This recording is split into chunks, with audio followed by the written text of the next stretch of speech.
Boa tarde a todos, bem-vindos a mais uma sessão do 7º ciclo de conferências Vozes na Primavera, conferências sobre literatura oral, organizadas pelo Centro de Estudos Ateio de Oliveira, da Universidade do Algarve, com a colaboração da Biblioteca da Universidade do Algarve. Este ciclo de conferências, que é, portanto, o 7º já que fazemos, é composto por intervenções, por conferências de membros do Centro de Estudos Ateio de Oliveira, e hoje vamos ter a terceira conferência deste ciclo, que vai ser feita pelo Dr. José Ruivinho Brazão, que nos vai falar de adivinhas no Algarve, adivinha e até pela noção da adivinha. Portanto, penso que já passam uns minutos da hora, portanto, imagino que as pessoas que iam começar já que estão a assistir e outros entrarão a seguir. E eu, portanto, dava a palavra ao Ruivinho e se ele quiser começar por fazer uma breve apresentação do seu trabalho, daquilo que ele tem feito pelo estudo da tradição oral, faz e depois a seguir começa a sua conferência quando assim o entender. Obrigado, faz favor, colega.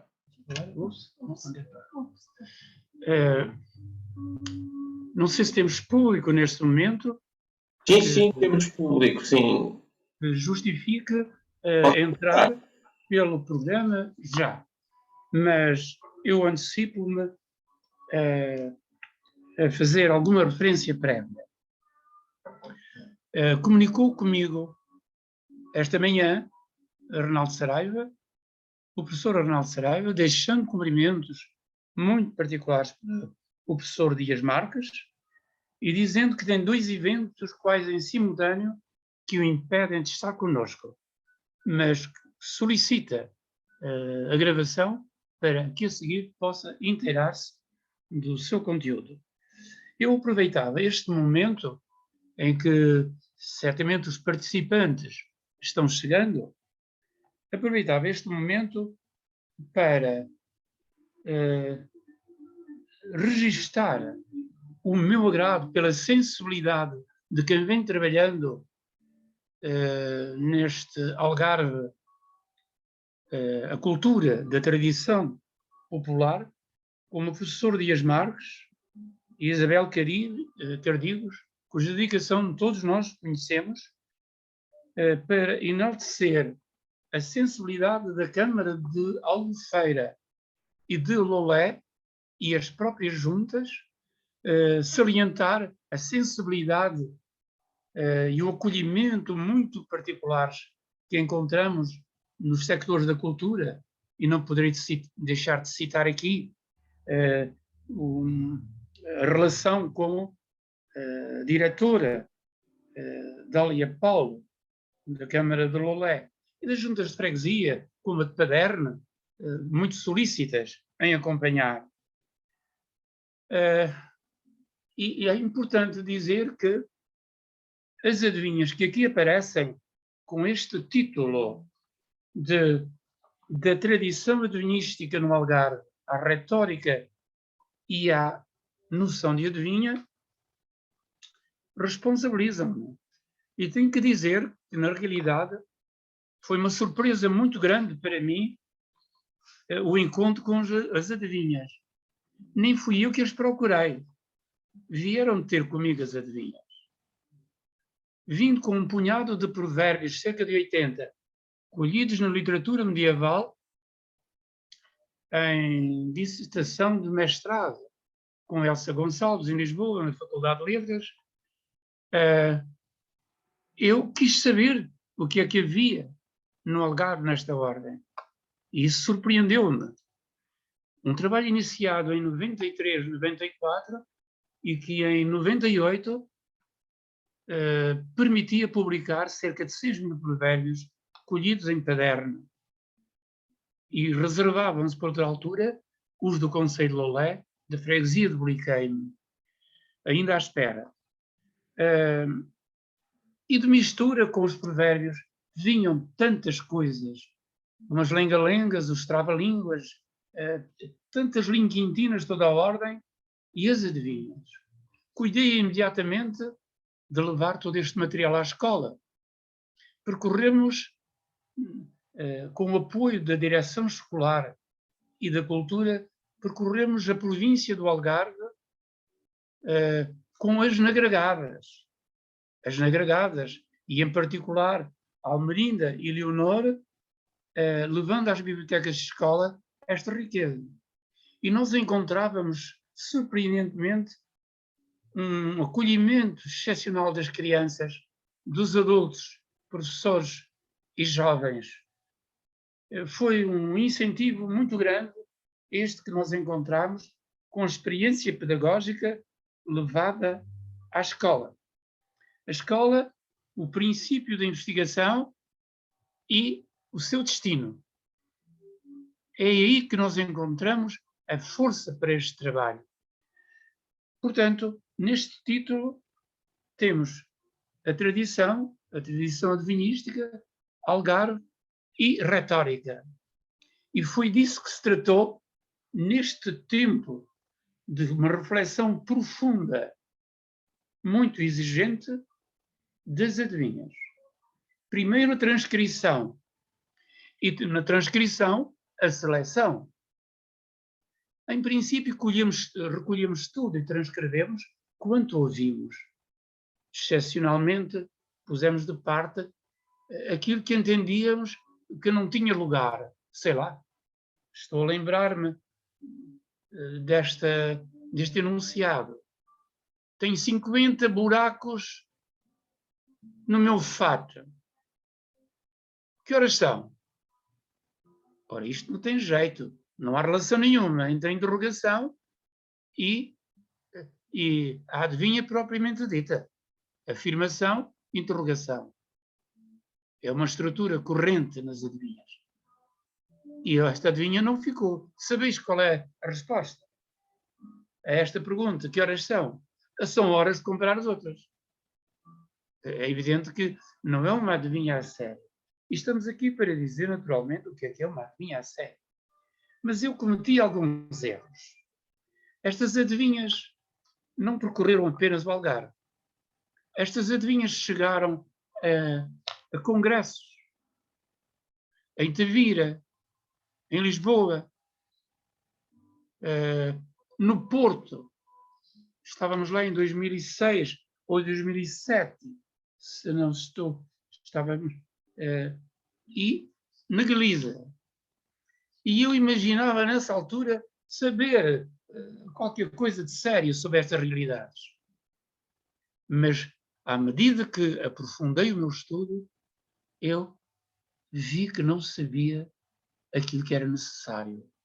Por exemplo, cometi o erro de dividir as adivinhas em 3 categorias.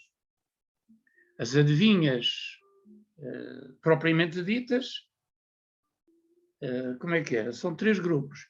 As adivinhas impropriamente ditas e uma adivinha e um grupo especial de adivinhas. E vi, não sem a intuição e a minha ligação ao professor Reinaldo Saraiva, que acarinhou este meu esforço, e renunciei a uma divisão para as colocar pela ordem alfabética. É assim que vão surgir ao público. Não devemos fazer estas distinções à partida. Então, eu penso que também não poderia deixar avançar sem enaltecer os dadores destes saberes. E aí, 2 nomes. Almerinda Coelho, em Paderno, e Leonor Joaquim, em Bliqueime. Esta Leonor Joaquim ela própria criava as adivinhas perfeitamente condizentes com a tradição. Eu cheguei a ter informantes, eu prefiro dizer dadores deste saber, que reuniam a família e, por exemplo, não apenas isso, uma informante, Alice e seu marido Bernardino, ela era costureira e, junto das suas clientes, ela colheu inúmeras adivinhas. E Bernardino dava-lhe a mão, era um poço sem fundo. Portanto, as famílias reuniam-se e colaboravam. Foi assim que nós escolhemos as adivinhas que vamos apresentar. E escolhi naturalmente um elenco, mas eu desde já quero lembrar aos participantes que não vou dar as adivinhas hoje de uma beijada. Deram muito trabalho na sua pesquisa, na sua reflexão, na sua análise. Eu terminarei dando, de facto, a noção a que cheguei, porque me é pedido. Mas eu quero que a análise a que eu procedi seja vivida pelos participantes nesta conferência e que vejamos e que, de alguma maneira, os participantes se sintam a jogar comigo neste jogo que é a adivinha, por definição. Vou então começar. Eu queria citar aqui o nome Samuel Coelho, que nos tem prestado muito serviço nesta oralidade, e é a ele que se deve o alindamento deste PowerPoint. Um grande obrigado à sensibilidade do mesmo por estar connosco. Vamos então começar.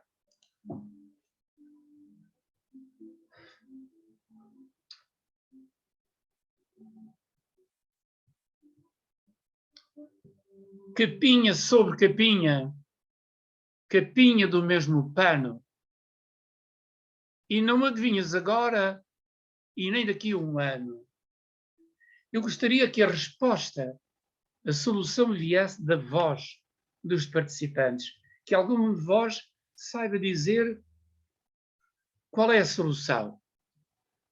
Vejo ali a Iana, vejo um Daniel, vejo ali, vejo a Carita e o próprio professor.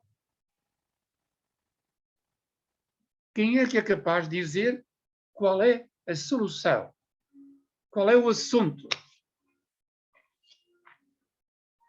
Não tenho uma resposta. Então, vejamos. Capinha sobre capinha é a cebola. O que não há aqui é pano. Quer dizer que há aqui uma estética, há metáforas.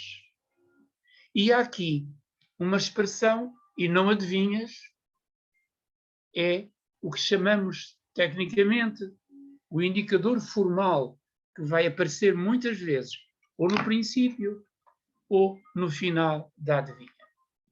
Vamos prosseguir. E agora vamos verificar que há muitas variantes dentro do mesmo tema. Muitas variantes. E é por isso que eu vou colocar vários exemplares da mesma temática a abrir esta nossa conferência. De muitas vestes vestidas, mas haverá vestes? A sua sorte foi pouca. E aconteceu? E para ela ser comida, todos lhe tiram a roupa. É nada mais, nada menos que a cebola. É ainda a cebola. Eu podia apresentar aqui dezenas de exemplares, mas não vou apresentar tantos. Eu no campo me criei, metido entre verdes laços. E quem mais chora por mim é quem me faz em pedaços. Vejam bem a ironia. E vejam também este documento etnográfico-linguístico. No campo me criei. Diz a minha filha, que é educadora, que as crianças até há pouco chegavam à sua mão com estes sinais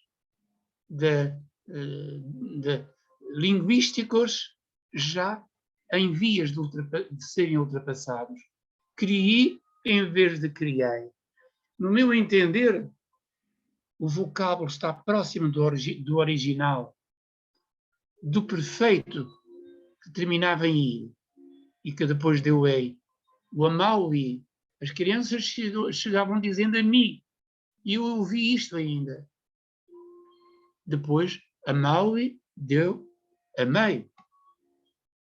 Aqui está a cebola.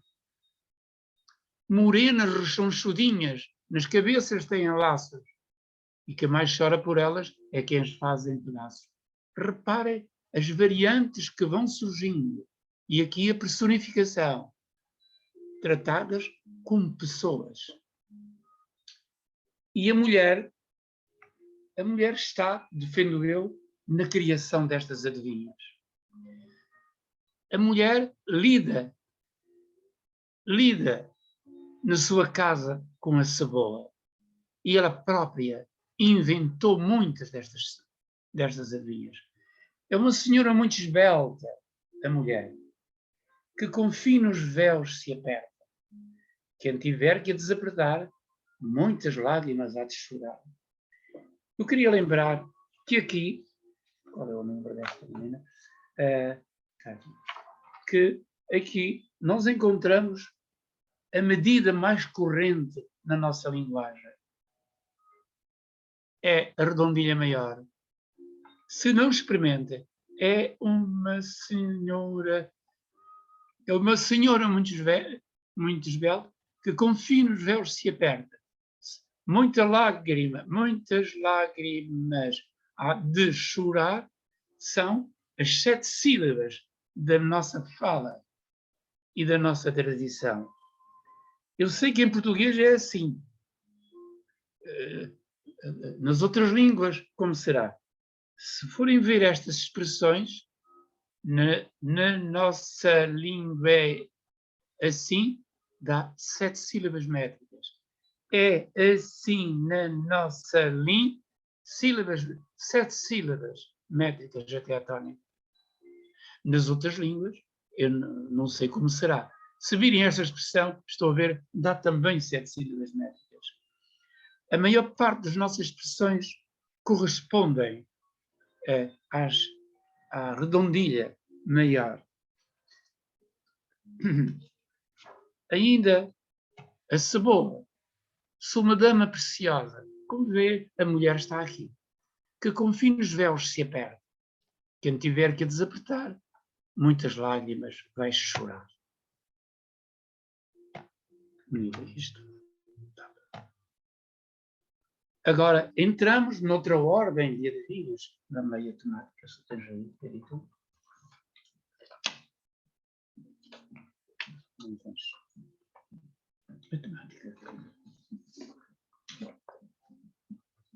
A temática das adivinhas é a mais diversa que pode imaginar-se. A mais diversa. Mas a agricultura prevalece. A atividade agrícola, a atividade doméstica, os instrumentos lúdicos, as unidades de medida, os frutos do campo, o corpo humano e o corpo todo. Nós encontramos a mesma realidade no cancioneiro. O cancioneiro exige a expressão do sensorial, a expressão da pessoa toda nos afetos. E vimos no cancioneiro que se apresenta o amor e a mulher como vindos do momento em que o Criador cria a rosa. A rosa cai no chão e desfolha-se. E daí é que resulta a mulher e o amor. E sabemos que no cancioneiro, dissemos isso na apresentação, que no cancioneiro o rigor da exigência vai ao extremo de dizer que Deus castiga a quem não retribui os afetos. Vamos ver como esta exigência está presente, de algum modo, aqui também nas adivinhas. eh,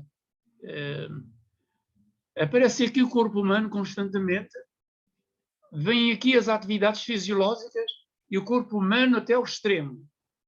Aparece os anos, as estações, a meteorologia, a fauna, aparecem os algarismos, as palavras e as letras, a onomástica, a toponímia, os afetos e a relação, o transcendente. Vamos estar atentos e vamos identificar. 4 a andar, 4 a pendurar, 2 a indicar, 2 a abanar e 1 a tapar o cu. Pois agora adivinha tu. Para já, a rima paralela. Para já, a rima rica. E para já, surgiu aqui a imagem e eu já não vos posso dizer para me dizerem qual é a solução. Temos aqui o animal, a vaca. E temos, como direi, as patas, as tetas, os cornos, o rabo. Temos aqui a desinibição da linguagem, o cu. Vamos prosseguir. Mas nas adivinhas aparecem outras espécies que se misturam, que se entrelaçam. Eu gostava muito que alguém se atrevesse a dizer em voz alta essa adivinha. É um desafio que eu estou fazendo. Como ninguém me responde, respondo eu. Tenho, sim senhora, tenho.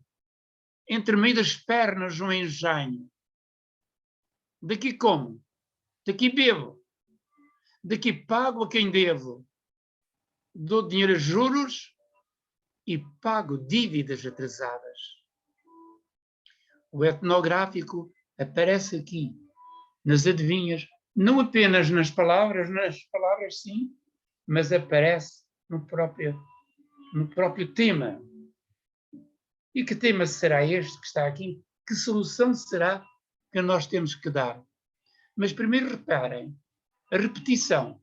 Tenho. Sim, senhora. Onde? Entre meio das pernas. E a gente suspeita do atrevimento, pelo menos da linguagem. E a pessoa vive dali, come dali, paga dívidas. Vamos ver. Nada mais, nada menos que a forma do sapateiro com a forma entre as pernas a trabalhar. Mais. Quando não tem água, bebe água. Quando tem água, bebe vinho. O contraste, a oposição, está constantemente surgindo aqui. E como veem, surgem quadras e surgem textos mais longos. E aqui temos um dístico.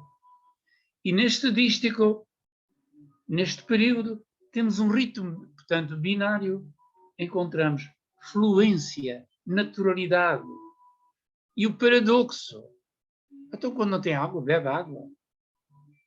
Encontramos a desenvoltura do imaginário. Encontramos o real e encontramos o imaginário. Se não vejamos, vamos desvendar. Não. Não é isto, querido, que eu queria encontrar. Ajude-me, por favor. A imagem. Não é isto, não. Ah, está bem, tenho aqui a secretária ao lado que me dá o apoio. Querida, ora bem, mas o moinho deveria ser outro. Deveria ser a azenha. Portanto, quando não há água na azenha, o moleiro bebe água. Mas quando tem água, como trabalha e ganha dinheiro, então ele pode beber vinho. É só assim. Qual é o tempo em que a ovelha tem mais lã? Em cima. Olhai, olhai. E não estranhem, porque nas adivinhas temos o estético, o humanístico e o atrevimento. O que é que vai sair daqui, dizei? Que a ovelha tem mais lã em cima, quando em cima dela está o carneiro. Mais. Quantos anos são precisos para fazer um dia? Isto não passa pela cabeça de ninguém, mas passa pela cabeça do nosso povo, dos falantes. É? Pela cabeça do nosso povo passa. Quantos anos são precisos para fazer um dia? Pois são precisos 4 anos. Porquê? Só de 4 em 4 anos é que se pode acrescentar um dia e ter um ano bissexto. Os falantes vão buscar as coisas mais minúsculas para fazer... Desculpem. 4 a ceifar, 3 a atar. Aqui descobrimos que são 5 pessoas. Mas, na realidade, respondem imediatamente que são 7. Portanto, o falante joga com a articulação, joga com as palavras. Agora, pois, continuemos. Qual é o... Reparem, o contexto em que vive o falante é motivo para as adivinhas. Fui buscar estas de Paderno, exatamente. O falante olha e observa ao seu redor. E olha os cerros. Cada um tem a sua figuração. Qual é o cerro de Paderno que tem 3 frentes? Quem é que pode saber disto? Isto é um saber local. Qual é o cerro de Paderno que está voltado ao contrário dos outros? É um saber local. Quantas bolas tem a ponte de Paderno? Quantas voltas dá o cão para se deitar? Aqui esta resposta eu fixei. Volta e meia é ver um cão deitado. Ou volta e meia, deita-se o cão. É a resposta que se dá. Ora, a ponta de Paderno tem nada menos, nada mais que 30 bolas. Só quem sabe isto é o falante de Paderno que observa as coisas ao seu redor. Mais, quantas bolas tem a ponte de Paderno? Já o dissemos. Também já dissemos, pois não dissemos para onde está voltado o cerro e não sei o que mais. Bom, sou mãe de muitas filhas, vermelhas como rosas, e ponho a coroa em todas para as tornar mais formosas. Qual é a solução? Dizem-me, eu gostava de ouvir a resposta. Por que não intervenham? Sou mãe de muitas filhas e em todas ponho uma coroa. São vermelhas como as rosas. Então, nada mais, nada menos que a romã. Temos aqui, portanto, a personificação, a metáfora. E temos aqui a roseira. Nós no Algarve dizemos romaneira. E dizemos muito bem, porque vem de romanos, romaneira. Mas a palavra evoluiu e temos romanzeira. Ninguém estranha se ouvirmos o falante dizer a romanzeira. Temos que amar a nossa língua na sua evolução. Eu nasci logo rainha. Eu há pouco enganei-me. A adivinha anterior é como solução a romanzeira, não sei o que eu disse. E não a romã. Agora, nasci logo rainha. E rainha me criei. E depois de criadinha, até sem coroa, fiquei. Temos quase sempre redondinha. Quereis ver? Façam com um dedinho como eu. Eu nasci logo rainha. E rainha me criei. E até ao fim são 7 sílabas métricas. É assim que a gente fala e é assim que o poeta popular, falante, se expressa. Aqui está a adivinha. E que bonito o trabalho de Samuel nestas coisas a levar às crianças e aos adultos. Redondinhas, redondinhas, primeiro verdes, depois amarelinhas, e as mais doces têm sardinhas. Eu adorava que fôssemos capazes de dizer qual é a solução. Reparem, aqui temos a rima, a monorrima, a rima igual em cada verso.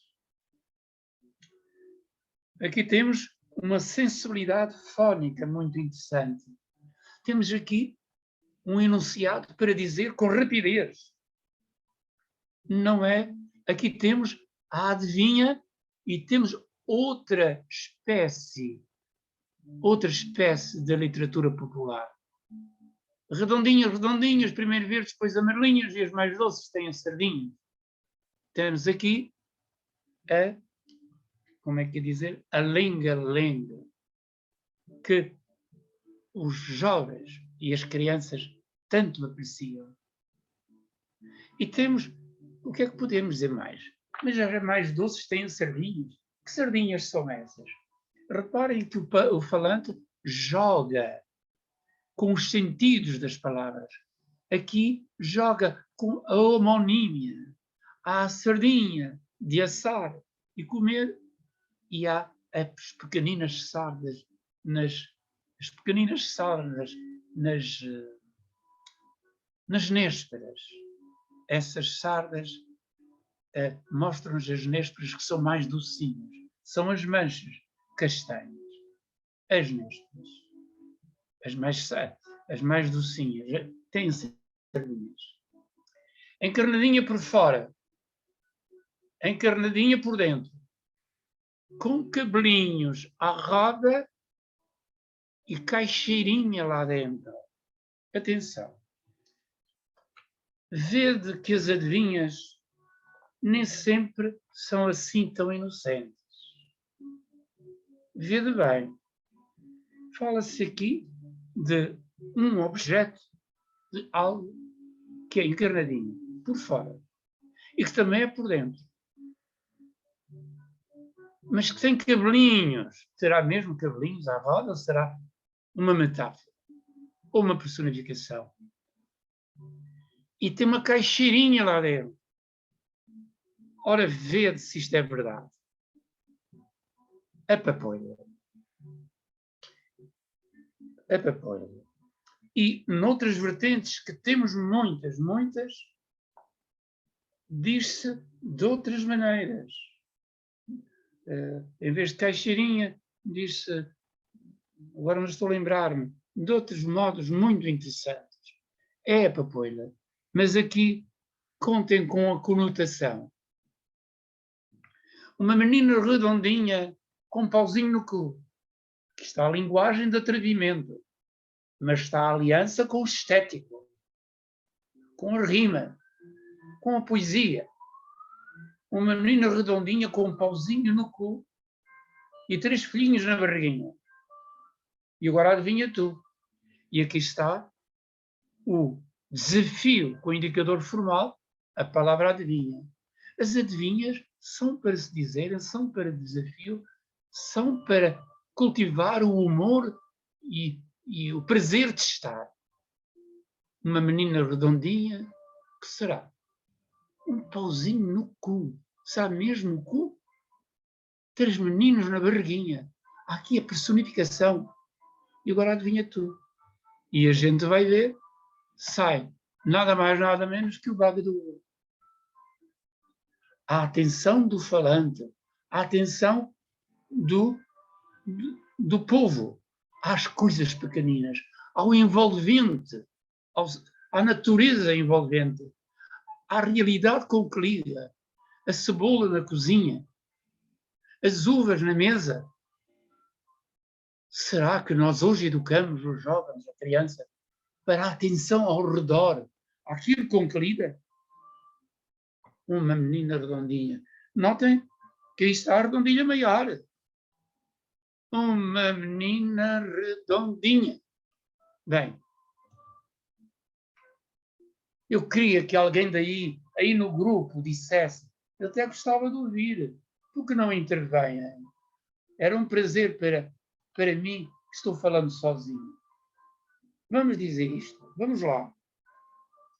Passava, mas não passou. Se não passasse, quem passou, passava. Mas como passou quem passou, passava, mas não passou. O falante que não teve cultura académica e que joga com homonímia neste jogo, o jogo do passar,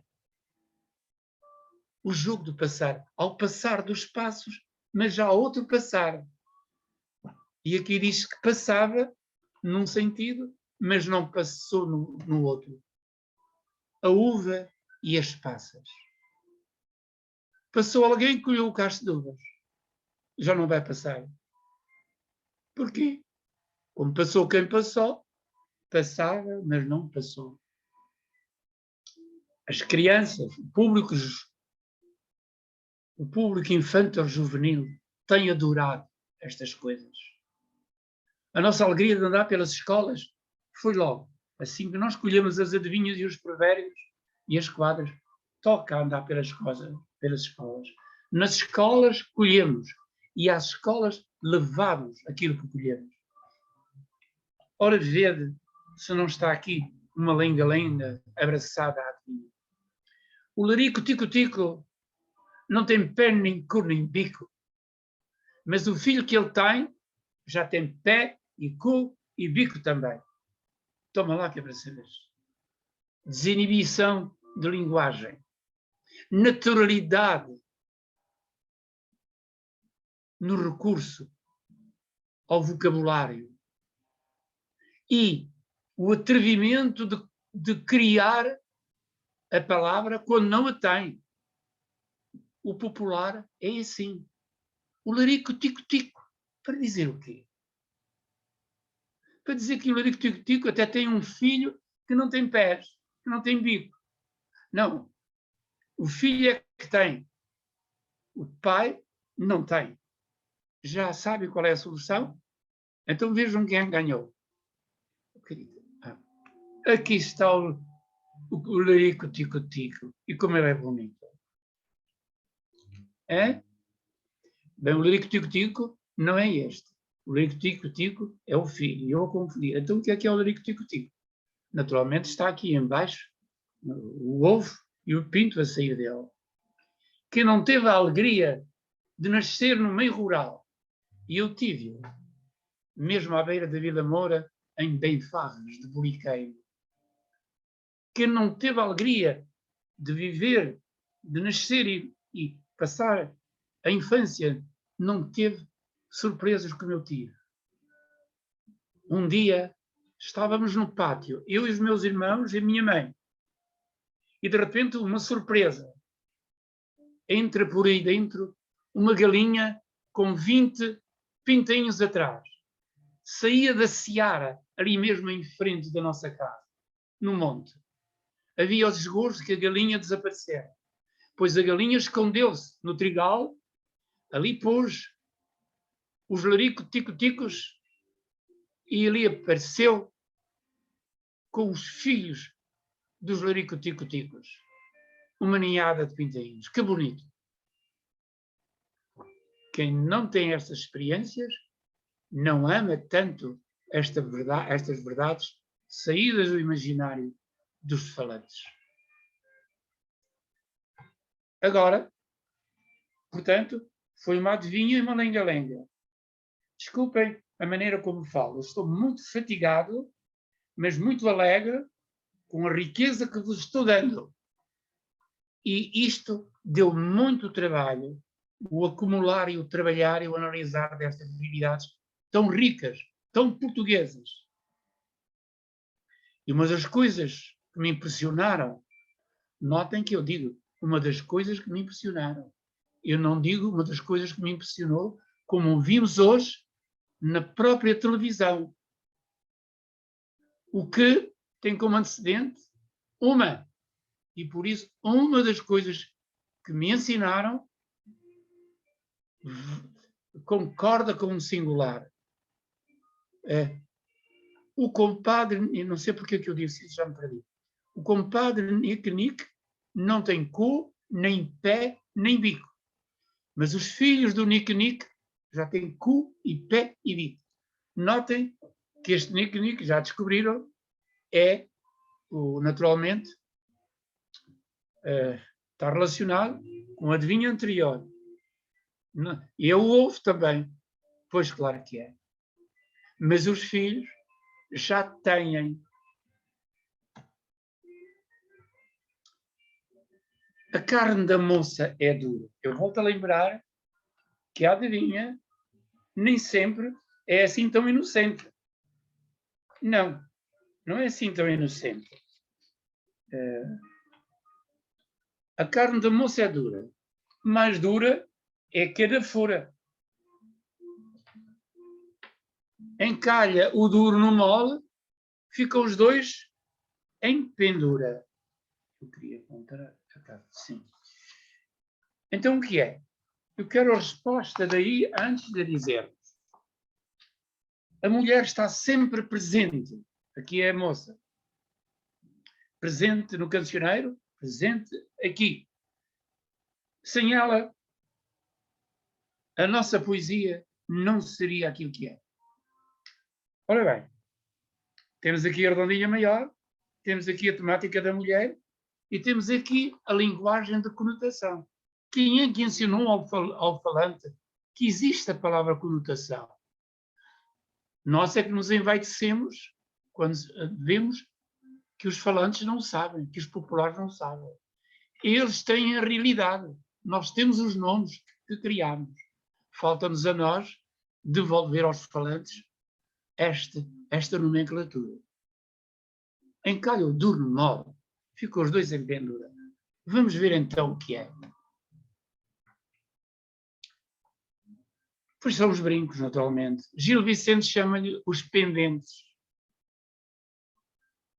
Os brincos furam as orelhas. Mas a conotação dá margem a uma amplitude maior. Mas ali ouvimos, pois, uma meia feita e outra meia por fazer. Digam lá, meus senhores, quantas meias vêm a ser? Eu gostava de ouvir aqui a resposta, mas eu não tenho a sorte de ouvir a vossa resposta. Temos a redondilha maior. Temos a rapidez para dizer isto, porque o falante não perdoa. Uma meia feita, outra meia por fazer. Digam lá aos meus senhores quantas meias vêm a ser. Para baralhar o interlocutor. Temos aqui o apelo, no fim, o apelo ao grupo. Digam lá. Quem é que diz ao falante que isto é um conjuntivo e que vale como um imperativo? Mas temos que lhe dizer, e estas realidades têm que ir à escala. Temos aqui de novo a homonímia. Meias e meias. Aqui há duas meias. É a meia do incompleto e a meia de calçado. Ali estão elas. E Samuel Coelho não esqueceu de pôr ali, à esquerda, a agulha e a linha. Não tem osso, nem tem espinha. Ora se deita, ora se empinha. E tem que andar sempre na linha. Eu adorava que daí viesse a resposta. Reparai o texto que tem aqui a monorrima, pinha, linha, mas nunca se esquece a rima. Tem aqui a naturalidade e a fluência e a versatilidade. Tem aqui o lúdico. E tem aqui o atrevimento. E tem aqui de novo eu disse homonímia. Tem. tem aqui a homonímia. Onde? Tem que andar sempre na linha. Que linha será esta? E tem aqui, como é que é? E temos aqui, tem que andar sempre na linha, uma abertura ao hermético, porque a adivinha tem sempre o hermético, senão não é uma rima, não é uma adivinha a sério. Vamos descobrir. Tem que andar sempre na linha. Vamos ver. Ora, cá está. Então o que é? É a agulha e a linha. Mas aqui temos abertura para outra realidade. Não tem osso nem espinha. Ora se deita, ora se empina. Eu deixo a descoberta para quem ouve. Mas não há de facto atrevimento. Sim. Andar sempre na linha é uma expressão que se vai buscar ao popular, à conversação. Mas tem outro sentido. Portanto, temos aqui a homonímia. Bom? Não vem. Rita, por favor. Eu tenho aqui a secretária, a doutora Carita, para estas circunstâncias. Quando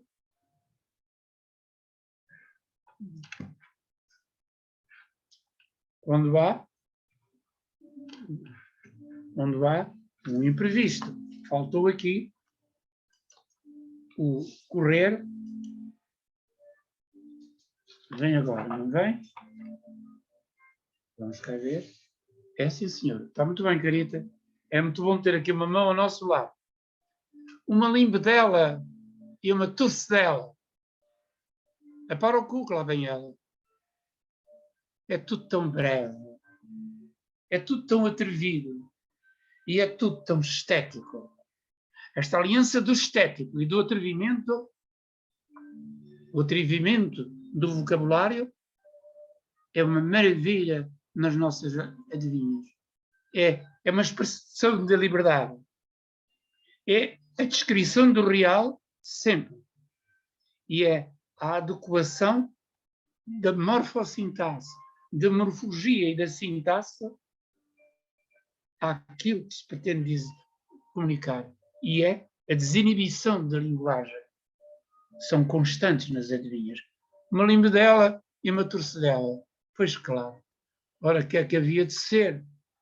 Se não, reparem o gesto. Pega-se na linha, torce-se e a seguir vamos enviar na agulha. Obrigado ao Samuel por esta elegância de imagem acompanhar a adivinha. 7 e 7 e 3, 17 condição. Só vale para a oralidade. As adivinhas são feitas para a oralidade. Haverá alguém que se engane, mesmo com isto escrito? 7 e 7 e 3, claro que são 17. Nós que classificamos, temos por não ser uma adivinha no sentido perfeito, porque tem lá a resposta, 17. Mas é uma adivinha a sério. E eu, no meu primeiro estudo, e levei isto a Compostela, iria colocar à margem as adivinhas como esta. Não, é uma adivinha a sério. Temos que saber as coisas como elas vêm.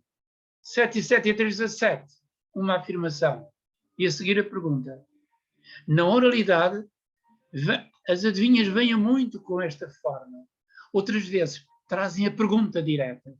Aqui tem dois momentos. 7 e 7 e 3, 17. E são as 7 sílabas. No primeiro núcleo, já reparaste? Amemos aquilo que é nosso, a nossa língua, e levemos aos nossos jovens à escola estas realidades, porque é uma perda irreparável em fechar os olhos a estes tesouros. Carita, não está a vir, Carita, veja.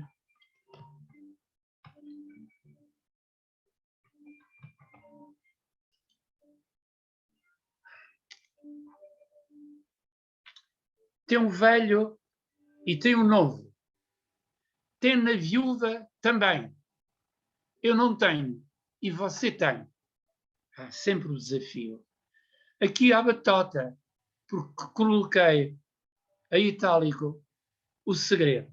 O que é que o velho tem, e que o novo tem, e que a viúva tem, que você tem, e que eu não tenho? Pois, naturalmente, que é a letra V. V dessa sensibilidade linguística, da dor destes saberes, que joga com vogais, joga com palavras, joga com pormenores insuspeitados. Agora sim, é que eu gostava muito, fosse um de vós, digam aí onde estão, porque não me perturba, eu não ouço, obrigam-me a dizer, então eu vou dizer. Mas quem devia dizer isto é a Leonor, que está um pouco frágil, é a Almerinha, são estes sábios da nossa oralidade. Eram 4 pés que estavam em cima de 3 pés. Veio lá o 4 pés que levou um pé dos 4 pés que estavam em cima do 3 pés. Veio 2 pés atrás do 4 pés, que atirou um pé dos 4 pés que estavam em cima do 3 pés. E atirou o 3 pés ao 4 pés. Então, como é que é? Temos aqui, para já, a banca tradicional 3 pés que eu vi em minha casa. Não na casa de jantar, mas na cozinha de origem. Temos aqui uma descrição muito dinâmica.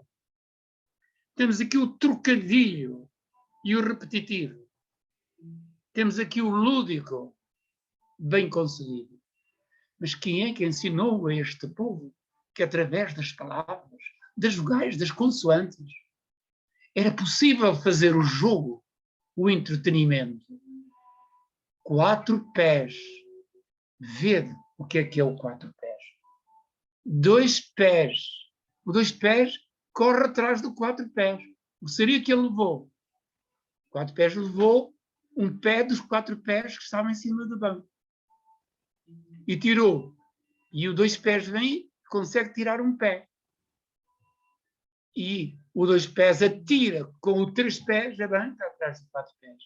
Vê lá então o que é. O cão, de 4 pés, que rouba um pé do porco que estava lá em cima da banca. O homem, o 2 pés, e está tudo dito. Como se faz o jogo. Lembra também isto, o tempo em que víamos as meninas a brincar com uma boneca de trapos e no tempo em que eu joguei na escola primária, bem vagas, à bola, com uma bola feita de trapos. Era o jogo do esconde-esconde. De uma velha soneta. Estou guardada e quieta.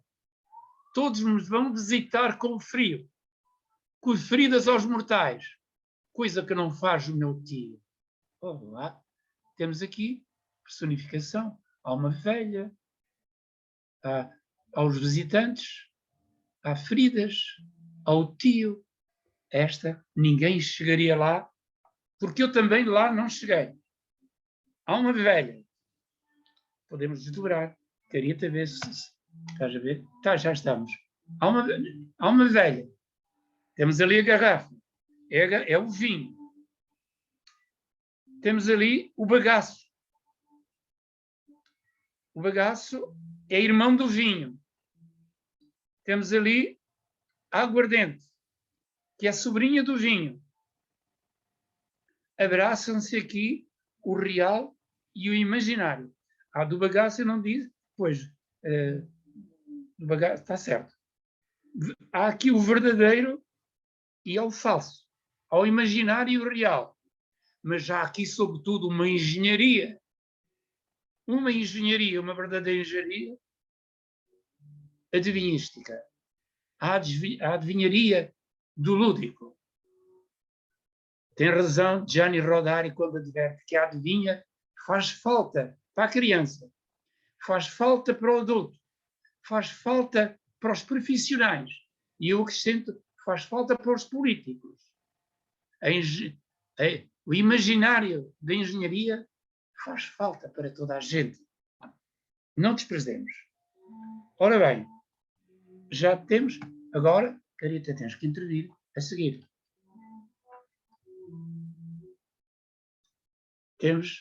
Há um senhor que é meu tio, É a mesma coisa. E esse meu tio, teu irmão, não é a mesma coisa, atenção. Há um senhor que é meu tio. E esse meu tio tem um irmão. O meu tio é meu irmão. E o irmão do meu tio, não é meu tio. Então, o que me é a mim, o irmão do meu tio, não é meu tio. Então, o que é que ele é a mim? Um senhor que é meu tio, esse tio é irmão, tem um irmão que é meu pai. Ora, é óbvio que só um distraído, há adivinhas para os distraídos, sabe? Só um distraído é que não responderia. Portanto, temos aqui, o que é que temos aqui? Temos aqui a relação genealógica do vinho, do bagaço, da aguardente. A aguardente termina, portanto, por vir do bagaço, que é sobrinha do vinho. Ora, o vinho e o bagaço são irmãos. Portanto, já temos aqui esclarecida a relação genealógica. Diga lá agora, pois, ao meu senhor, o apelo, o desafio, diga-me lá se souber, e o desafio insistente. E uma notinha, se souber, uma notinha ao brio do interlocutor. A sogra da mulher do seu irmão, o que vem assim ser. Isto é para dizer depressa. Esta exige escuraria. Diga lá ao meu senhor, diga lá se souber, a sogra da mulher do seu irmão, o que vem assim ser. É claro que na oralidade a gente atrapalha-se. Mas aqui não se atrapalha, pois não.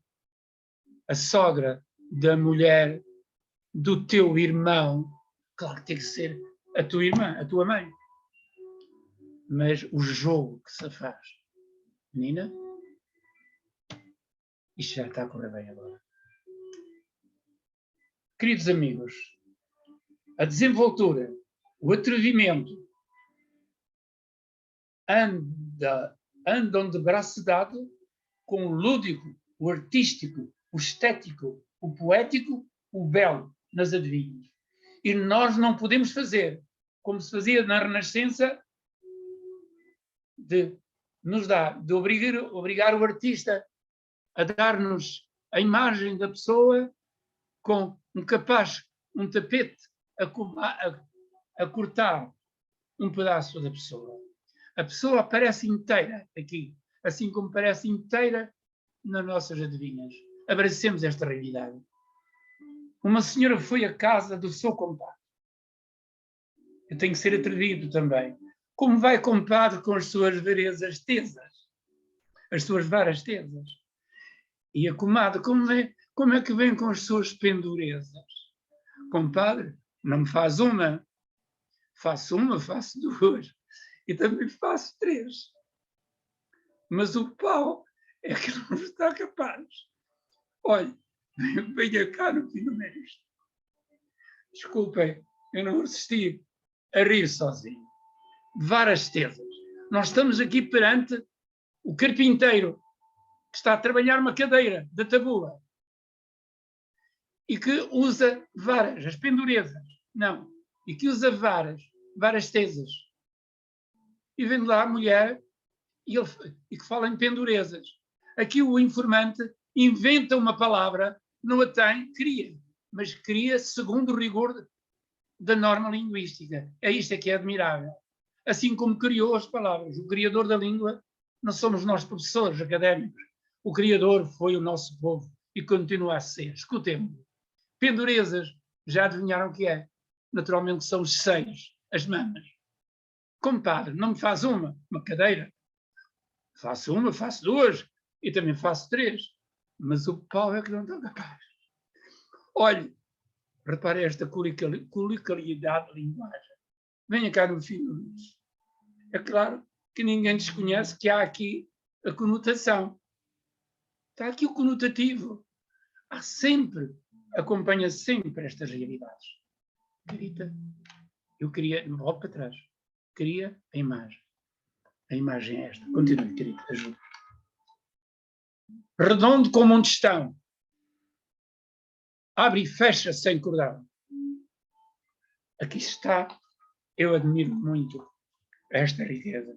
Aqui está a redondilha maior. Aqui está o pormenor do corpo humano. Aqui está a desenvoltura, o desembaraço. Aqui está a humanidade.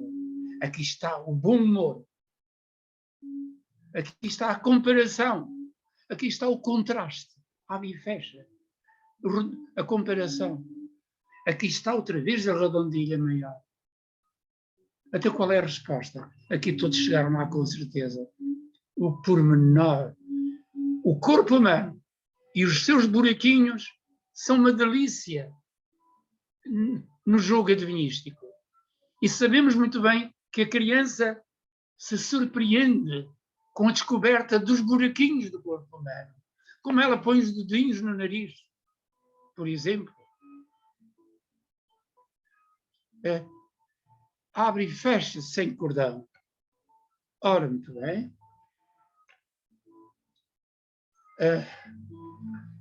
Eu nasci para andar atrás, que à frente não pode ser. Sou sempre o último a entrar. O último a entrar. Tu entras numa sala, qual é o último que entra no teu corpo? E o primeiro a me sentar. Que é só o que sei que fazer. Como é que o nosso ilustrador vai exprimir esta realidade? Já descobriram, com certeza, não é difícil. Eu queria ver, como é que está aqui? Menina, eu queria ver aqui o rabinho. Não está? Está bem, é só. Pronto, aqui está. É o último que entra. Outra variante do mesmo podia dar dezena. É o primeiro que se assenta. O povo diz assim, assenta, tem direito. E é o primeiro que se deita e é o último que se levanta.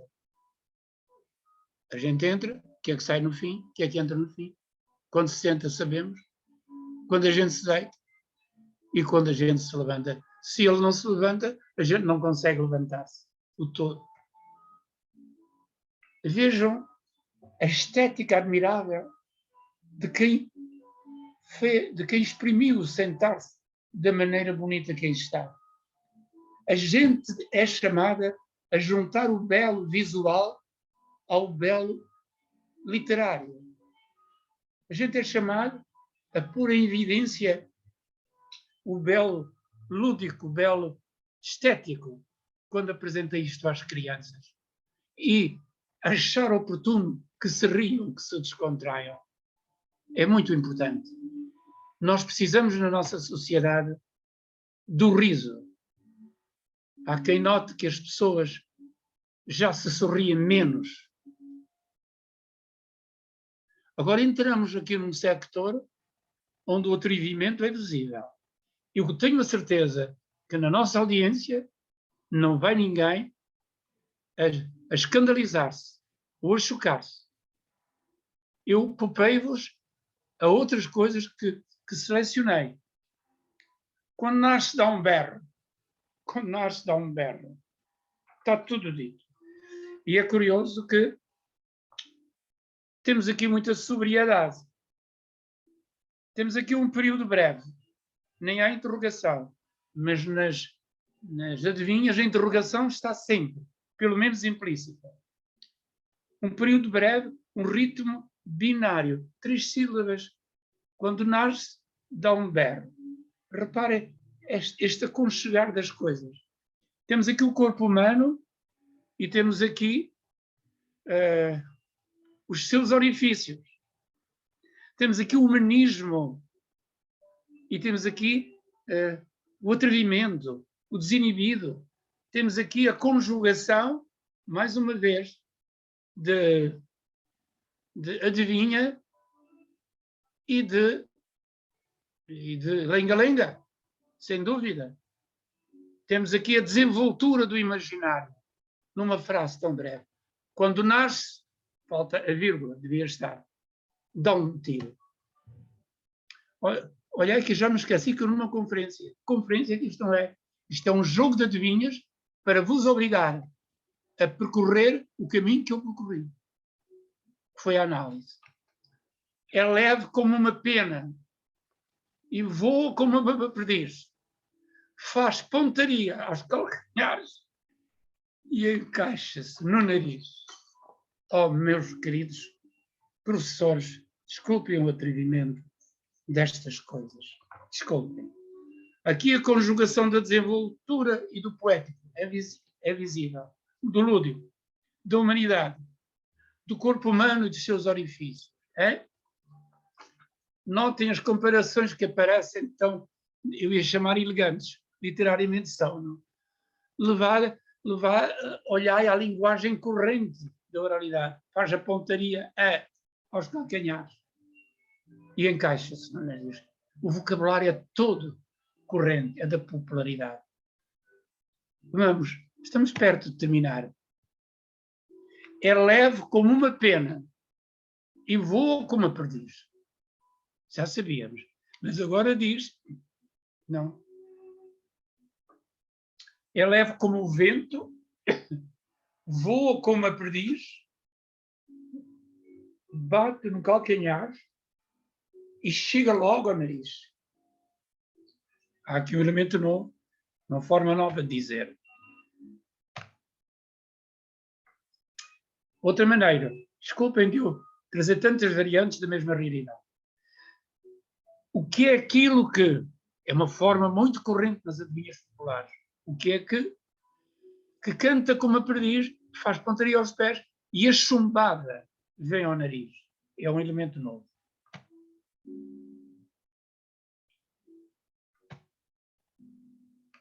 Cantando, saiu do ninho. À janela se assomou. Um vocábulo tão algarvio. O assomar-se, o ficar à esquina a olhar quem é que passou. O colocar-se por trás do muro. Deu parte de ter nascido e sem ter asas a voo. Não estranhem o A de voar. Isto é característico. É característico da linguagem popular. Este acrescentar de uma sílaba à palavra. E aqui, cantando saiu do ninho, deixa cá ver, a minha cábula, eu não tenho mais cábulas. Não temos mais cábulas. Nós vamos terminar aqui mesmo a mostra das adivinhas. Cantando saiu do ninho. Agora, deu parte de ter nascido, sem ter asas, deu parte de ter nascido. E foi a tradição adivinhística no Algarve e foi a retórica. Carita, dê-me uma folhinha que fala de retórica. E era um som de adivinha que eu tenho que dar. Se eu dissesse os recursos estéticos não aguentavam, mas já agora deu-me trabalho, eu vou dizer. Há a literação, a alternância, a anáfora, tantas coisas, a comparação, a conotação, o contraste, a elipse do verbo que se omite, o hermético, a metáfora, a mulher como referência, como destinatária, o paradoxo, a personificação, tantos recursos estéticos que aqui surgem. Quem é que ensinou ao nosso povo esta realidade? O recurso externo, a estrutura externa. Eu não vou falar da estrutura externa, porque não interessa. Não, porque nós encontramos a quadra, o terceto, a quintilha, a sextilha, a sétima, a oitava. As rimas encontramos a alternada, a emparelhada, a interpolada. Nós encontramos a tudo quanto vamos ensinar às nossas crianças, aos nossos jovens. Mas nós não perdemos o hábito de ensinar só com palavras. Só com palavras. Ponhamos as imagens e eles vão ficar radiantes a aceitar as coisas. E as imagens, o povo é que as fornece também. Encontramos aqui o apelativo, encontramos o indicador formal. No princípio, no fim ou no meio, ele aparece a todo momento. Desculpem de eu aparecer com um rosto certamente austero, mas eu estou extremamente cansado porque estas coisas exigem muito de nós, muito. E sem isso, nada se faz de grande. Tenho aqui uma cábulazinha, permitam que eu leia. Nas adivinhas, o que é que encontramos? Agora é para lhes pedir que me ouçam. Mantemos isto ou nós pomos o rosto das pessoas. Veja. Encontramos o real envolvente como centro de atenção para o falante. Encontramos a conjugação humanística, ruralidade e rusticidade. A rusticidade aqui é constante. O rústico, o rural e o rústico. O singular entendimento da lógica e da invenção. A harmonia do inesperado espontâneo e do pensado. A presença humaníssima, espontânea da pessoa no seu todo. Não há nada a esconder. Um lugar de privilégio para a mulher constantemente invocada. E a ela se dirigem, no vocativo, consignações bonitas para o nome da mulher. Se a querida encontrar aí essa página, dê-me. Um lugar de privilégio para a mulher. Aparece a mulher senhora, a mulher menina, a mulher muito delicada, a mulher inteligente, a rapariga, enfim, a mulher dama, a mulher moça. A mulher é contemplada aqui e ela é autora. Ela é autora, merece. Mas o bom humor e o aprazível na partilha do grupo é uma constante maravilhosa. É um ensinamento para nós. O linguístico, eu espero que ninguém faça uma risadinha amarela quando se apresentam essas adivinhas. Seria um mau sinal. O linguístico como um tesouro inesgotável e como um desafio apetecível para o imaginário do falante e que deve ser para os nossos jovens. Os nossos jovens devem descobrir, por nós, professores, o belo à sua volta. E desse belo devem ser capazes de transmitir o mesmo belo à palavra, feita adivinha. Então já temos. O que mais é que encontro?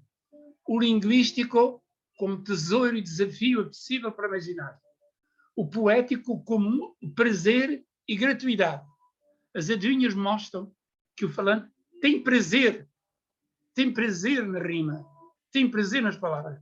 Como é que os nossos jovens não podem deixar prazer em ouvir um punhado de quadros, de poemas nas suas aulas? Como é que a gente pode conceber que haja aulas onde não haja um recital de poesia na boca dos alunos e do professor? Como é que a gente pode conceber que na nossa televisão já não tínhamos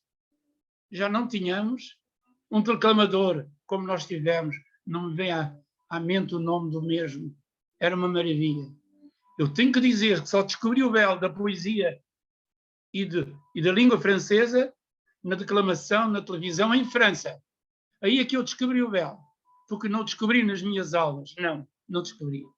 Mas, aqui nesta cábula, tenho ainda 3 coisas a dizer.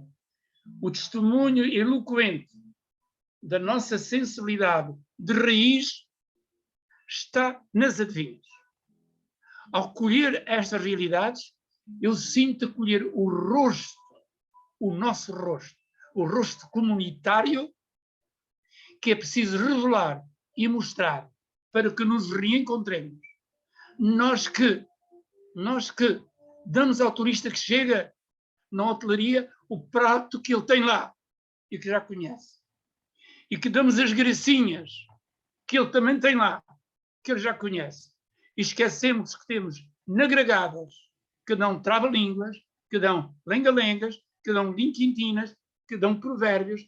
Eu falei trava-línguas. Estão a ver? Em jogo, 50 trava-línguas que nos deliciam e que têm o elogio de pessoas que sabem, como a Arnaldo Saraiva, que há bocadinho dizia, da maravilha deste jogo. Nós temos as adivinhas, temos-las em jogo. O primeiro, dirigido mais aos mais novos, mas quando se fala aqui em mais novos, de 2 anos, ou 6 anos, ou 2, 13, dá para os de 20 e de 30 e de 130. Isto dá para todas as idades. Temos aqui as adivinhas segundo jogo. Todas estas realidades, felizmente, estão nas escolas, privilegiadamente Conselho de Olé e Conselho de Albufeira. Eu tenho que me reconhecer muito grato a estes municípios que me deram a alegria de ver estas realidades nestas formas, mas temos-las em livro. Nós temos, como sabeis, isto não anda na rua ainda, mas nós vamos breve pôr isto nas montras e na rua. Não podemos ter isto oculto. Vede a trilogia, primeiro volume, que se intitula, como é que se intitula? Carita, desculpa, Palavras com que brinco e aprendo. 2, 6 anos, mas é para retirar daqui. Lídia Jorge escreveu aqui uma coisa bonita, porque é que é de não ler a palavra dela?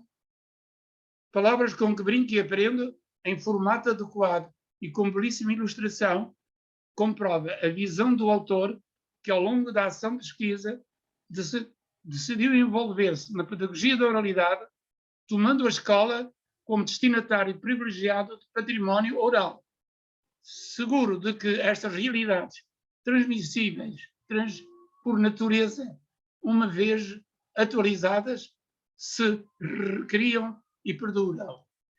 Lídia tem toda a razão. Quem trabalha a língua sabe disto. Há que agradecer. Eu não queria dizer isto. Diz aqui umas coisas de mim, mas eu não vou dizer o que ela diz de mim. Mas Jânio Rodari diz outras coisas lindas sobre estas realidades. Carita, eu queria agora virar esses papéis. O que é que tem? Resta-me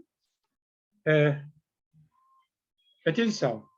Eu queria dizer o que é que me surpreendeu neste trabalho de pesquisa. São 6 ou 7 coisas. O volume e riqueza do corpus. A aliança da simplicidade e da criatividade. A nota humaníssima que percorre todo o corpus. A riqueza da ordem estética e pedagógica. A diversidade dos saberes. A irrelevância da pesquisa e da reflexão neste domínio em Portugal. Dá-me aqui os 2 livros. Temos uma coisinha pequenina de Augusto César Pires de Lima, uma coisinha pequenina de Valde Moutinho, uma coisinha também pequenina de Viegas Guerreiro, aqui do Algarve, e temos de Galiza algumas coisas que já só se possuem num livro único, mas que fizeram o favor de me disponibilizar. Aqui tenho Adivinhação Popular Galego e falta-me outro livro que não tenho aqui neste momento. E eu fiz uma aproximação com a Galiza, que vem neste livro, afinidade extrema de irmãos gêmeos, Galiza e Portugal. Não admira, porque separaram-nos politicamente e só nos separaram linguisticamente, porque chegámos ao extremo de prender os com a língua galega nas aulas. A comunidade de língua manteve-se. A comunidade política é que desapareceu. E o abraço Portugal-Galiza tem que dar-se também aqui no linguístico e nas adivinhas. E o último ponto é a extrema afinidade com o adivinhístico nesta tradição galega. Isso surpreendeu. Agora, deixa-me citar o Rodari, de quem eu bebi muita coisa para a noção de adivinha. Vale a pena lê-lo. E a seguir dou-vos já a definição que propõe. Entende Gianni Rodari que o jogo de esconder também tem que ver com o gosto das adivinhas. Mas diz ele que no jogo de esconder, deixa-me ler, mas há um aspecto em que o jogo de esconder diverge fundamentalmente. É no sentimento que se experimenta de reviver, como uma experiência, o medo de ser apanhado, o medo de se perder. Ser achado é como regressar ao mundo, é readquirir os seus direitos, é renascer. A criança adora os esconde-esconde. Observem o menino que acabou de aprender a andar, menino de 2 anos ou 3, que está perto dos pais. E ele aproveita uma coluna que há ali para se esconder dos pais e assomar-se de um lado e outro. E os pais, que naturalmente têm o dever de fingir que não sabem e ir à procura dele. Aqui nós temos o jogo do esconde-esconde por letras, por palavras. Não é o jogo de esconde-esconde como nós jogávamos na minha escola de instrução primária. Chamava-se o jogo do trapo queimado. Oh, era tão bonito. E nós fazíamos os berlindes para jogar com a nossa mão, o trabalho que me dava. E fazíamos os berlindes da pedra dura, no Algarve chama-se pedra ferrenha. Dava tanto trabalho a molá-lo na pedra de amolar, mas ficavam ali, às vezes eram os melhores berlindes. E nós olhávamos às garrafas de pirulito com um brinco, com um berlinde lá dentro, tanto nos apetecia partir a garrafa para tirar o berlinde, e nós não podíamos. Estas realidades adivinhísticas levam-nos a conhecer o etnográfico temático, o etnográfico linguístico e a ter o prazer de amar aquilo que é nosso, na sensibilidade profunda que vamos procurar na nossa investigação. Restituir e anunciar ao povo aquilo que é nosso e mostrar aos que chegam que nós temos coisas que eles não têm. Chega a hora de eu dizer, está prometido, tenho que lhe dizer. Deixa-me ver se há aqui mais alguma coisa. Deixa-me que eu lembre só uma coisa.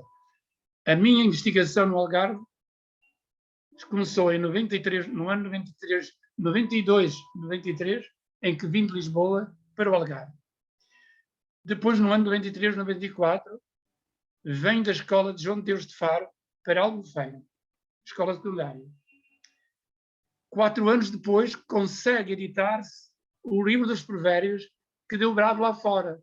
Pedem-me comunicações ainda hoje, de Espanha, do Brasil e de outros sítios. Em 2007, há um homem que descobriu as nagragadas. Eu esqueci-me de dizer aqui, então eu alongava-me. Devia dizer uma palavra da apeoralidade e das nagragadas, que através delas é que tudo isto se difundiu. Um dia entram pela associação entram várias mulheres e homens com aparelhagens, entram pela associação e atrás deles vem um Tiago Pereira, 2007.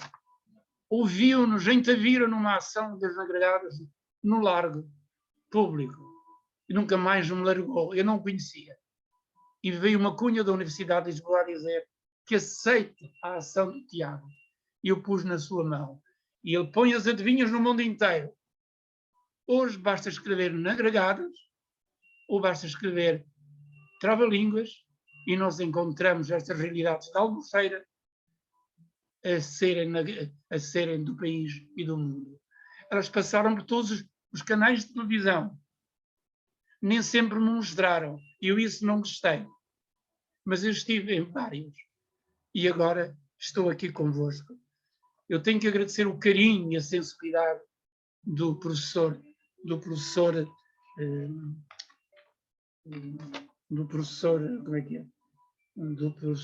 Dias Marques, o carinho que tem posto na oralidade no Algarve, vindo de fora, assim como Isabel Cardigos. As pessoas que vêm de fora, por vezes, manifestam-se mais sensíveis a estas realidades. Eu não venho de fora. Estive fora e nunca soube da beleza dos provérbios, senão na universidade. Os provérbios do latim. E a partir daí eu vim à procura a ver se vivia. e vivem. Permitam que eu diga um só provérbio. A miúda que vai para a mãe e bate o pé, quer ir ver o amigo. E como argumento deu um provérbio, porque os provérbios são argumentos. O que é que ela diz? Eu vou e vou ver o meu amigo, cá, quem? Como é que é? Ai, meu Deus, como é que ela diz? Quem? Quem? Milho não semeou?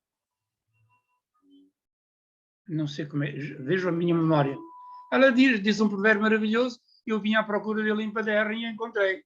Que é milho, que é milho, que é milho, que é milho, quem tem medo de passarinhos, não, milho não semeia. E como é que encontrei na origem da nossa literatura, no século XIII e no século XIV?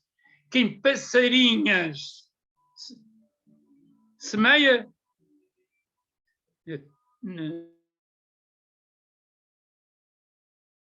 nem trigo, nem milho semeia. Toma. Sabeis muito bem que passarinhas são estas. Está lá, já nesta altura, o provérbio como é que eu ia dizer, com atrevimento e com imagem. E depois Paderno, que já fez uma alteração. Quem pardais, quem passarinhos receia, milho não semeia. É que os pardais comem o primeiro milho, os pontinhos do milho, comem a sementeira que se lança à terra. Se a gente tem medo, então a gente não semeia, não faz nada. Diz Gianni Rodari que no jogo corpo a corpo há medo de se perder, mas nas adivinhas quem perde também ganha. Não há ninguém que perca. Por isso, vamos com as adivinhas para a escola e vamos com as adivinhas para pequenos e grandes. Eu peço muita desculpa, mas o calor de vos comunicar e a minha fadiga não me permitiu ser organizado como eu gostaria de ter sido. E nem sei o tempo que levei. Eu também não levo tempo quando ando na investigação. O que eu gostaria muito é que agora elogiassem o nosso povo, os falantes e a nossa língua, em vez de tecerem elogios ao investigador. O investigador ouviu. Desculpe, só uma última coisa. Comecei a investigação com o carinho da direção da delegação cultural, que me deu 3 meses. Parti com 3 professores. A seguir não estive mais. Mas comprovou-se que o teste era positivo, que era uma mina. E eu sentei-me com este povo para ouvir. E a seguir sentei-me com as adivinhas em mão para as descobrir. E em cada adivinha descobri o povo que somos. Obrigado pela paciência, não sei quantos desistiram de me ouvir, obrigado pela paciência que tiveram de me escutar. Não é uma conferência, foi um jogo. Assim tinha que ser.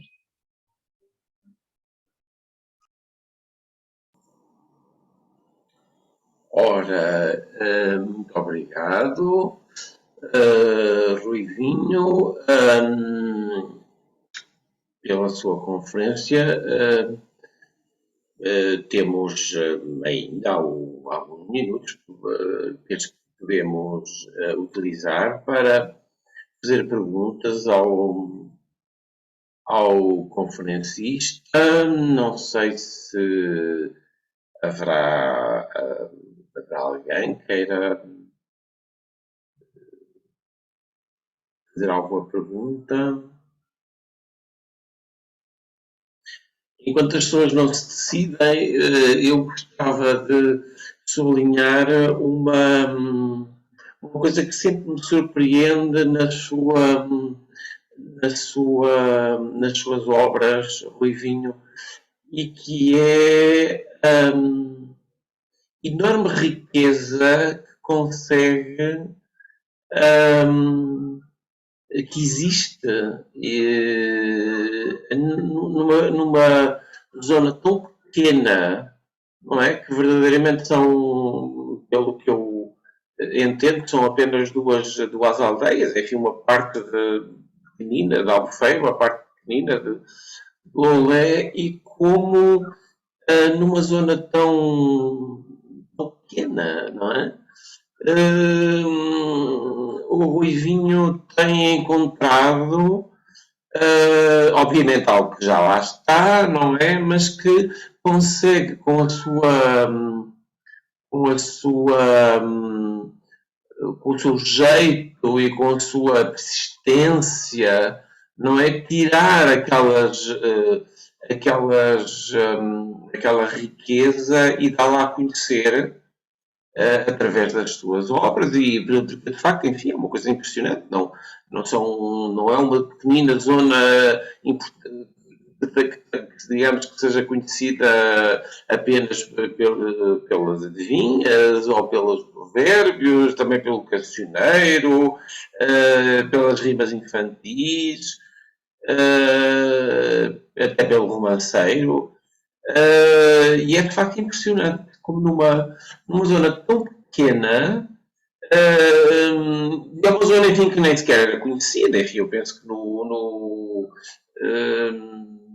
enfim, nas coleções algarvias anteriores, não estou a lembrar, talvez no Ateio de Oliveira houvesse alguma coisa de Paderne, provavelmente nas lendas de Mouras, é possível que houvesse alguma coisa de Paderne, mas não é de maneira nenhuma uma zona conhecida, não é?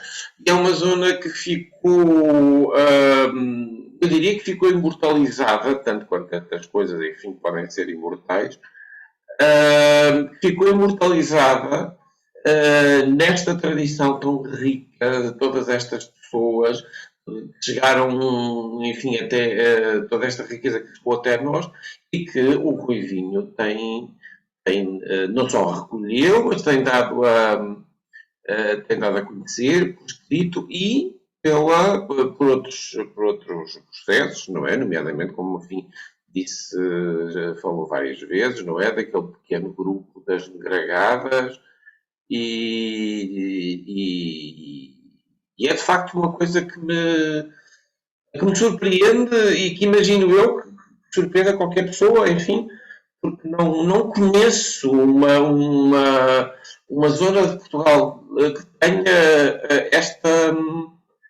tenha produzido esta riqueza, o que me deixa pena, porque uma zona como esta, enfim, que não era conhecida por essa riqueza e que se revelou tão rica, deixa suspeitar que haverá, por esse país fora, também outras pequeninas regiões que, desde que haja alguém interessado, se podem revelar regiões tão ricas e com tantas coisas, muitas delas inéditas, inclusive, de que não havia registro anteriormente, e é isso, é uma coisa que qualquer pessoa, enfim, que esteja interessada por estas coisas, não deixa de ficar surpreendido por este facto e muito agradecido às pessoas, aos informantes, obviamente, e à pessoa que os ouviu, que soube ouvir e que soube registrar esses textos. Muito obrigado. Uma coisa muito importante que esquecia. Qual é a noção que eu tenho para oferecer de adivinha? Mas eu quero também fazer-me eco do que aquilo que eu vou dizer. O segredo deste achado está simplesmente numa palavra: ouvir. Sentei-me, ouvi. E depois de me sentar e ouvir, eu voltei a sentar-me para analisar e descobrir o escondido que está lá dentro. Este foi o segredo. Mas eu tenho mais para dizer. O segredo grande esteve em encontrar o suporte nos falantes. Encontrei uma almerinda a quem eu consulto a todo momento, ainda agora, Paderno. Encontrei uma Leonor que está algo fragilizada e a quem eu ouvia a todo momento. A Leonor telefonava-me a dizer: professor, outra adivinha. Ela própria fez algumas adivinhas, e por que não? Mas fazia com um rigor excepcional. Está tudo mencionado na obra que agora vai sair, e eu esqueci-me um nome muito importante. O nome, eu tenho que olhar aqui a lista dos nomezinhos, eu lembro, alguém que acarinhou os nossos trabalhos foi Joana Lessa, na universidade, pondo as nossas coisas a serem ilustradas pelos seus alunos.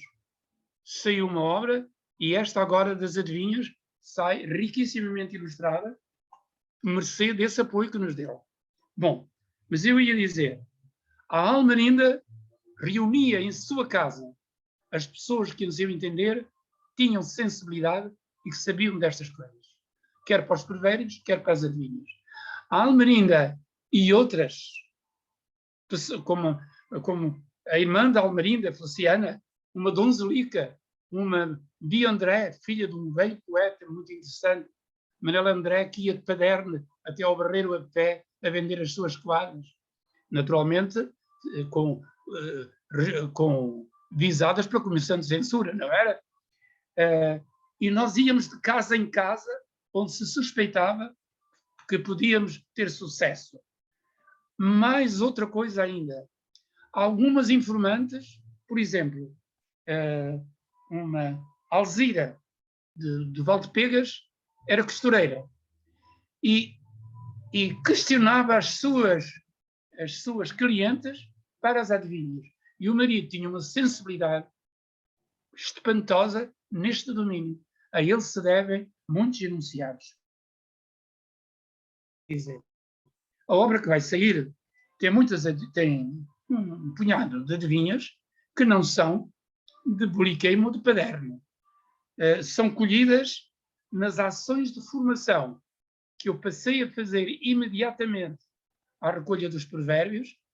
Fiz ações de formação em Albufeira, fiz em Lolé, fiz em Faro, fiz em São Brás e colhi dos professores bastantes coisas que englobei aqui nesta obra.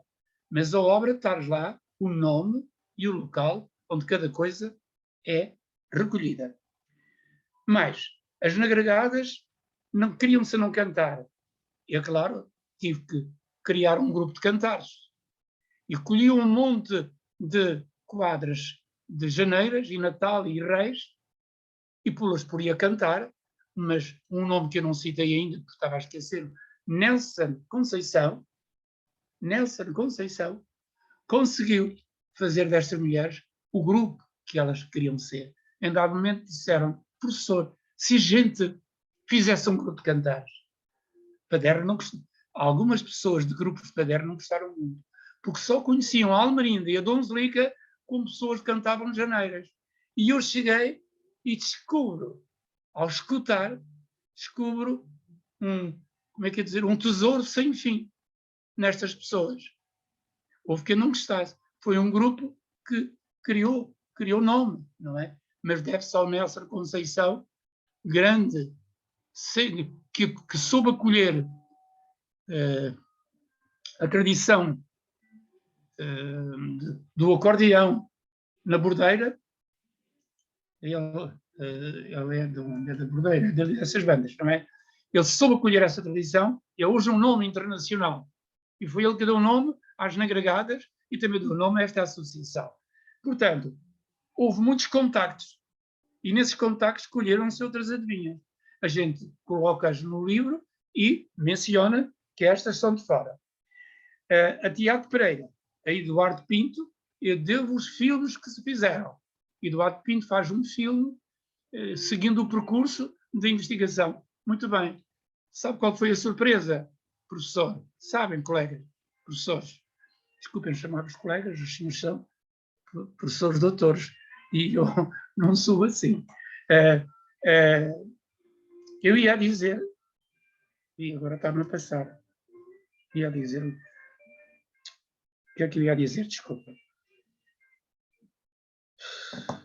Citei Eduardo Pinto, citei o Nelson, e ia dizer uma coisa que me parecia importante e falhou. Eu ouvia dizer que chegava a uma idade e a memória falhava, e eu estou aqui e estou a sentir isso. O que é que eu ia dizer? Não, tu não sabes. Bom, portanto, há aqui adivinhas que vêm de outros sítios, e é interessante ver as diferenças. Eu fui ver Viegas Guerreiro e fiquei tão triste, porque de Paderno acho que encontrei só 2 ou 3 adivinhas, não é? Ou, quando digo Viegas Guerreiro, eu queria dizer como é que foi aquela figura grande que andou por aqui a recolher. O professor sabe dizer quem foi, andou aqui a recolher a oralidade, e que veio de Itália, como é que se chama? E só encontrei de Paderno 2 coisas só, e ele faz um livro sobre Paderno. Bom, olha, não digo mais, senão depois não acabo. Ora, muito obrigado. Não sei A noção se... de... Desculpa, Diga. A noção de adivinha seria grave se não eu dissesse. Bom, em poucas palavras, não é? A adivinha é a descrição do objeto real. Primeiro. Segundo, constitui de sua natureza um jogo destinado à oralidade. É por isso que algumas falham quando estão escritas, não é? A adivinha assenta num processo poético muito próprio. Muito próprio. Mediante esse processo, o objeto descrito promove-se com estética, com as figuras de estilo, etc. Promove-se e, ao mesmo tempo que se promove, embeleza-se. Portanto, promove-se e embeleza-se. Eu vou dizer isto de outra maneira. Ainda não disse o 5º ponto, para ser surpresa. Primeiro, a adivinha descreve o real. O real observado pelo dador, pelo informante. Vou dizer de outra maneira. Primeiro, agora já vou dizer. 1. A adivinha descreve o objeto real. Segundo, a adivinha de sua natureza constitui um jogo que se destina à oralidade. Terceiro, a adivinha assenta num processo poético muito próprio. Terceiro, mediante esse processo estético, o objeto escrito embeleza-se e promove-se. Quinto, ao mesmo tempo, o objeto aliena-se e disfarça-se. Eu creio que ficou claro a quem quer fixar as coisas. Primeiro, descrição, a realidade. Segundo, o jogo, destinado também à oralidade. Terceiro, o processo poético. Quarto, a descrição, quarto, a promoção mediante o estético, que o embeleza. Quarto, a alienação e o disfarce, que é o 5º ponto. Tenho dito, eu peço desculpa se vos fatiguei, é que eu estava mesmo fatigado. E não... pronto. Faça-me favor. Tenho pena não de pergunta de ninguém. Agradeço muito a quem esteve presente e a quem mandou aqui umas mensagenzinhas. Ora, eu já, como ninguém diz nada, eu não é propriamente uma pergunta.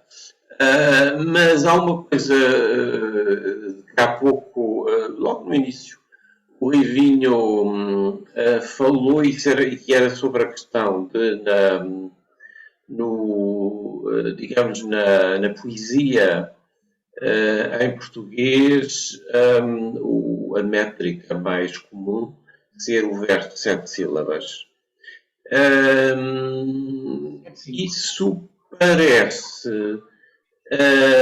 não ser tão antigo como por vezes nós tendemos a pensar. Parece que, nomeadamente, a importância tão grande do verso de 7 sílabas e sobretudo da quadra parece não ser uma coisa que não está testada antes do século XVIII. De qualquer forma, eu também queria chamar a atenção para que o verso de 7 sílabas é também o verso como na língua espanhola, não é? As quadras, enfim, aqui em Espanha penso eu que normalmente se chamam coplas, as quadras de verso de 7 sílabas também são muito comuns na tradição oral espanhola e não custa acreditar, porque, enfim, o português e o espanhol, obviamente, são línguas muito próximas. O que me surpreendeu muito foi descobrir os versos de 7 sílabas como o verso tradicional em finlandês. O Kalevala, o poema que foi feito por Lönnrot com base na tradição oral,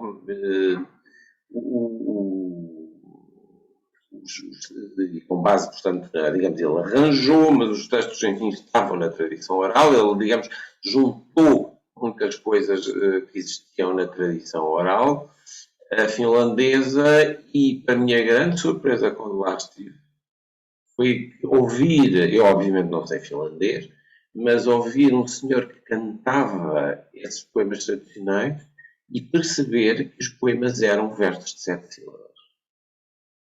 E uns anos antes ou depois, acho que foi depois, a encontrar uma senhora num congresso, uma senhora que fazia uma apresentação sobre a poesia tradicional da Estónia, e a senhora apresentava como uma coisa muito própria da Estónia as quadras de 7 sílabas, de versos de 7 sílabas, em que o segundo verso rimava com o quarto. E era de facto impressionante. Eu no fim até fui falar com o senhor e disse, olha, fiquei de boca aberta porque não... Isso em Portugal também, digamos, o cancioneiro é sobretudo em versos de 7 sílabas e a métrica e a estrofe mais comum é de 4 versos, precisamente, com a rima no segundo verso e no quarto. E a senhora, pronto, agradeceu o comentário que eu fiz, mas não me pareceu que ela tivesse ficado especialmente interessada com aquilo, porque uma das coisas, enfim, que eu falo tanto aos meus alunos, é esta ideia que nos vem dos autores do século XVIII, enfim, fundamentalmente do Herder, da ideia de que a tradição oral é uma coisa muito própria de uma determinada língua, de uma determinada região. Se a minha avó sabe aquela quadra, obviamente que aquela quadra foi criada na aldeia de onde era a minha avó. Se o meu pai sabe aquele conto, claro que aquele conto é um conto português e tal, e uma das coisas mais interessantes da tradição oral é a gente ver, isso é mais óbvio, obviamente, nos géneros em prosa, porque muito mais facilmente passam de uma língua para outra, não é? Nos géneros em verso a coisa não é assim, não é? Não é necessário que rima e, além disso, enfim, pronto, as palavras, se dizermos para francês um verso em português, aquilo não fica com 7 sílabas, normalmente, não é? Ou fica com mais ou menos, mas nos géneros em prosa é uma coisa, enfim, com toda a facilidade se pode se pode passar um conto ou uma lenda de uma língua para outra, não é? E uma das coisas, de facto, mais interessantes é ver, por exemplo, contos que existem na China e que existem em Portugal, e é uma daquelas coisas mais fascinantes da tradição oral. Voltando ao princípio, só para terminar, portanto, o verbo de 7 sílabas, de facto, parece ser, a partir do século XVIII, o verso mais comum da tradição oral portuguesa e dos países de língua portuguesa, enfim, do Brasil. E tem, digamos, correspondências em outros países. E seria muito interessante alguém um dia estudar estas coisas. O que é que faz com que o verbo de 7 sílabas seja próprio, por exemplo, de Portugal e da Finlândia? E o de 7 sílabas e não o decassílabo, por exemplo, não é? É uma coisa curiosa. Eu tinha pensado, enfim, não tinha pensado em falar nisto, mas enfim, agora pediu que alguém dissesse alguma coisa. Entretanto, eu falar nisto, a ver se as pessoas Professor, têm alguma pergunta, enfim, as pessoas que ainda eu peço desculpa, mas eu tenho que responder rápido. As expressões que nos vêm, se a gente for verificar, andam em torno das 5 e das 7 sílabas. Há bocadinho eu disse, a nossa língua é assim a nossa língua. E depois eu acrescentei, nas outras, eu não sei. Essas expressões estão em 7 sílabas métricas. Eu não queria dizer que isto, como é que é dizer? O que me pergunto a mim mesmo é se isto não fará parte da nossa própria estrutura fónica de pessoa. Portanto, não quer dizer que seja... Portanto, eu estava inclinado a pensar que fosse das línguas românicas, mas aquilo que o professor acabou de dizer, e que eu já ouvi noutra altura, não me deixa de maneira nenhuma pensar uma coisa dessas. Mas continuo a pensar porquê este pendor na fala corrente, na nossa fala corrente, se reparar, estes núcleos de palavras vão para as 5 ou para as 7 sílabas. Bom, mas aprendi mais alguma coisa sobre isto agora. Não é apenas na poesia que eu queria dizer. Eu defendo que a poesia popular vai para as 7 sílabas, para as 5 sílabas, justamente por uma causa. É que na oralidade é para aí que a gente vai. E o falante aproveita-se. É isso que eu defendo. Portanto, agora, eu queria dizer outra coisa. Lembrei-me daquilo que tinha esquecido há bocadinho. Que eu ia dizer, Eduardo Pinto faz o percurso da investigação do investigador. Está bem. Qual foi a minha surpresa quando os dedos de uma mão já não chegavam para enumerar os dadores do saber que eu tinha recolhido. E eu pergunto-me como é que a gente está tranquila, tão tranquila, e não apressa a recolha da literatura oral, em que devíamos ser todos agentes, e a escola devia ser o primeiro, e também o primeiro destinatário. Esta é a posição que eu venho defendendo. E tenho que agradecer o acolhimento que me deram os colegas nas escolas, sobretudo no primeiro ciclo, e a solicitação que me vieram fazendo, e eu tenho que enaltecer o trabalho da escola em que é diretor o Carlos Fernandes, em Lolé, que me exigiu tanto, e às nagragadas, que as escolas todas beneficiaram muito. Foi uma alegria a gente servir. E aqui em Albufeira também. Olha, terminei como era devido, com a noção de adivinha. E terminamos com isto das 7 e as 5 sílabas, em que eu defendo que a nossa oralidade usa muito os núcleos frásicos, em que há as 7 e as 5 sílabas, e que o poeta popular naturalmente foi para aí que se exprimiu.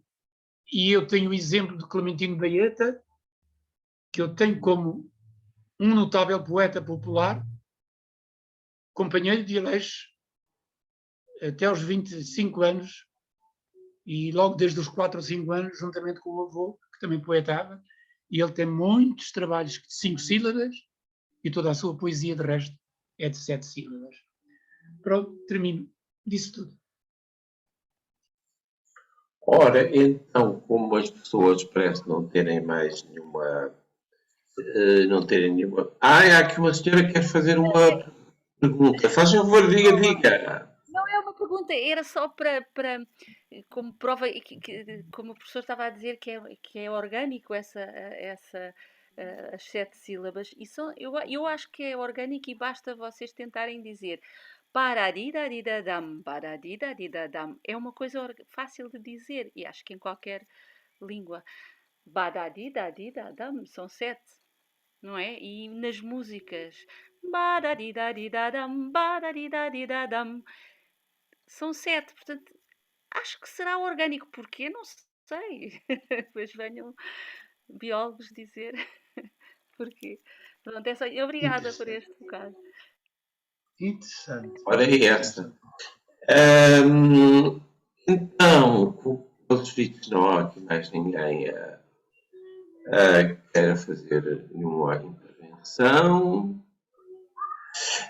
Eu queria, antes de terminar, lembrar que na próxima semana vamos ter outra conferência. Só que a conferência da próxima semana não será ao sábado, como habitualmente, vai ser na quarta-feira, a pedido do conferencista, que é nesse dia que está disponível. Portanto, será na quarta-feira, dia 11, às 17 horas. Quarta-feira, às 17 horas.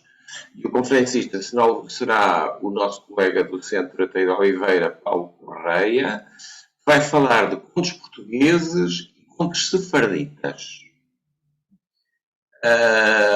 Agradeço a todos a todos que estiveram presentes e agradeço, obviamente, com o grande empenhamento e o grande amor pela oralidade e pelo estudo da oralidade que sempre dá provas o Ruivinho Frazão e esperamos encontrar-nos todos na quarta-feira às 17 horas. E só para dizer que eu vou pôr este vídeo no YouTube para que outras pessoas que não puderam assistir possam assistir vendo o vídeo a esta conferência tão interessante do Ruivinho Brazão. Muito obrigado e então até quarta-feira. Obrigado.